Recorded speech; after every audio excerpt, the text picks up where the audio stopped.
शिवाजी महाराजांच्या पुतळ्याखाली बसून शिवीगाळ करणं हा कोणता मोठेपणा आहे? आज त्यांनी सलाईन घेतलंय म्हणून सांगितलंय, सलाईन घेतलं, फ्लूइड घेतलं म्हणजे उपोषण संपलं. जरंगेने हे सगळे उपद्व्याप करू नये, त्याच्यामुळे आमच्यासारख्या सामान्याच्या लेकरांच्या परीक्षेचा विषय आहे.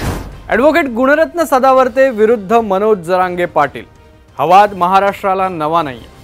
पुन्हा जरांगेंचं आंदोलन आणि पुन्हा एकदा सदावर्ते मैदानात उतरले आहेत.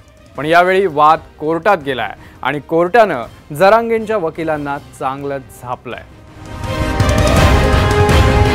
मराठा आरक्षणासाठी आग्रही असणाऱ्या मनोज जरांगे पाटलांनी पुन्हा एकदा उपोषणाचं हत्यार उपसलंय. आपल्या मागण्यांसाठी 10 फेब्रुवारीपासून जरांगेंचं उपोषण सुरू आहे. पण आरक्षणाच्या बाबतीत सरकारनं जरांगेंच्या मागण्या मान्य केलेल्या असतानाही पुन्हा एकदा उपोषणाची गरज काय असा सवाल खुद्द कोर्टानंच उपस्थित केला. मनोज जरांगे पाटील छत्रपती शिवाजी महाराजांच्या पुतळ्याखाली बसून शिवीगाळ करतात यावरही सदावर्तेंनी आक्षेप घेतलाय. जरांगेंनी जी भाषा वापरली काल शिवराळ, ही कोणती गिरी आहे? छत्रपती शिवाजी महाराजांच्या पुतळ्याखाली बसून शिवीगाळ करणं हा कोणता मोठेपणा आहे? हे कोणती आंदोलनाची पद्धत आहे?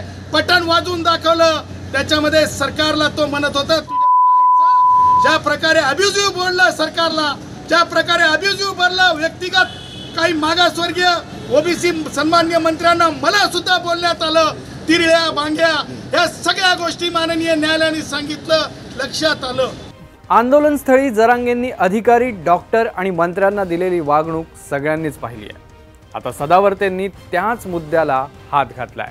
जरांगेंना उपोषणाचा अधिकार निश्चितच आहे, पण यामुळे त्यांची प्रकृतीही ढासळते आहे. पण त्याचबरोबर अनेक शहरं बंद ठेवली जात आहेत.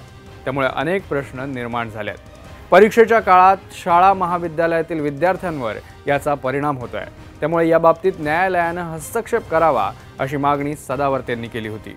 जरांगेंचं उपोषण गेले काही दिवस सुरू आहे, पण 5व्या दिवशी त्यांना सलाईन लावण्यात आलं. त्यांनी पाणीही प्यायलं. मग हे उपोषण कसलं असा सवाल सदावर्तेंनी केला. इतकंच नव्हे तर जरांगेंनी सरकारला उद्देशून शिवीगाळही केली.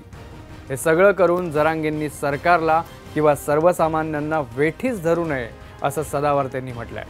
आता सदावर्तेंच्या याचिकेनंतर आणि कोर्टानं झापल्यानंतर मनोज जरांगे पाटील या मुद्द्याचा गांभीर्यानं विचार करणार का हे पाहणं महत्त्वाचं ठरेल.